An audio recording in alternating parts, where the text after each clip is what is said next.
আজকের ভিডিওটা শুরু করছি কিছু বেসিক সার দিয়ে। প্রথমে তোমাদেরকে দেখাচ্ছি হাড় গুঁড়ো। এটা হচ্ছে শিংকুচি, যেটা গাছের বৃদ্ধিতে সাহায্য করে। হাড় গুঁড়োটাও তাই।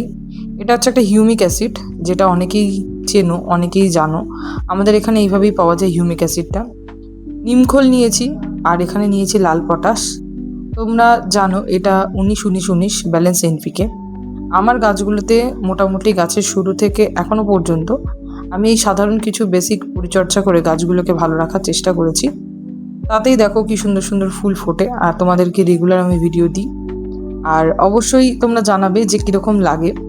এই দেখো আমার কি সুন্দর পদ্ম গাছ থেকে শুরু করে বাদবাকি যে বোগেনভিলিয়া, জবা, সব রকম গাছই আমি কিন্তু ওই খাবারগুলোকে একটা মিশ্র সার হিসাবে বানিয়ে অল্প অল্প করে গাছের মাপ অনুযায়ী গাছকে দিয়ে থাকি।